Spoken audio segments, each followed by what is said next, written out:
महिलांना टार्गेट करून मोठी फसवणूक. महिला बचत गटाच्या नावाखाली लाखोंचा गंडा. नागपुरात महिलांची टोळी आणि तब्बल 10 लाखांहून अधिक रकमेची लूट. नेमकं काय आहे हे प्रकरण? नागपूर शहरात महिलांना आर्थिक लाभाचे आमिष दाखवून मोठ्या प्रमाणावर फसवणूक केल्याचा प्रकार समोर आला आहे. या प्रकरणात आरोपी महिलांनी महिला बचत गटाच्या नावाखाली लोकांना गुंतवणुकीचे आमिष दाखवलेत. 12 महिन्यांपर्यंत रक्कम जमा केल्यास दरमहा 3% व्याज देण्याचे आश्वासन देण्यात आले. तसेच गरजू महिलांना लहान कर्ज देण्याचे आमिष दाखवण्यात आले. या विश्वासात येऊन अनेक महिलांनी आपली बचत या गटात जमा केली. मात्र काही दिवसांनी ना व्याज मिळाले ना मूळ रक्कम. फिर्यादी महिलांनी पैसे मागितले असता आरोपी महिलांनी टाळाटाळ करत धमक्या देण्यास सुरुवात केली. या संपूर्ण प्रकारात एकूण 10,50,000 रुपयांची फसवणूक झाल्याचे समोर आले आहे.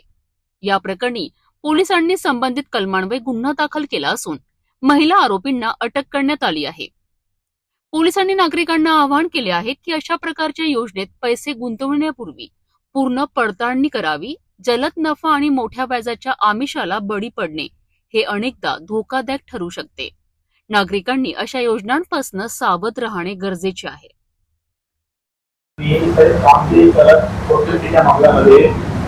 महिला आरोपीला काय नेमकं वाटलं आहे, कशा प्रकारे प्रकार होता, यामध्ये एक महिला आहे जिचं नाव आहे गीता सुनील धामणे आणि तिची एक सहकारी आहे. यांनी महिला बचत गट फंड कार्ड तयार केलेलं होतं आणि महिला बचत गट फंड कार्ड काढून त्यामध्ये दर महिन्याला ठराविक रक्कम गुंतवणूक करायची आणि त्याच्यावर दर महिन्याला 3% परतावा म्हणजे इयरली 36% परतावा त्यावर देणार अशी कमिटमेंट त्यांनी लोकांसोबत केलेली होती. याच्यामध्ये आतापर्यंत 18 महिला या पोलीस स्टेशनला अप्रोच झालेल्या आहेत आणि एक साधारणपणे 15 लाखाची फसवणूक या महिलांची झालेली आहे. या महिलांना कार्ड दिलं जायचं आणि कार्डमध्ये गुंतवणूक त्यामध्ये पैसे गुंतवणूक करण्यास सांगितली जायची. सर्व गुंतवणूक करणाऱ्या या महिला या दोन्ही भांडी करणाऱ्या किंवा काम करणाऱ्या आहेत आणि त्यांना अशा प्रकारे आमिष दाखवून जास्त व्याजाचं किंवा जास्त परताव्याचं आमिष दाखवून त्यांना इन्व्हेस्ट करायला सांगितलं जात होतं. सदर महिलेविरुद्ध आरोपी महिलेविरुद्ध गुन्हा नंबर 157/2026 कलम 318(4) 3(5) भारतीय न्याय संहिता प्रमाणे तसेच MPID कलम 3(4) प्रमाणे हा गुन्हा दाखल करण्यात आलेला आहे. पुढील तपास चालू आहे.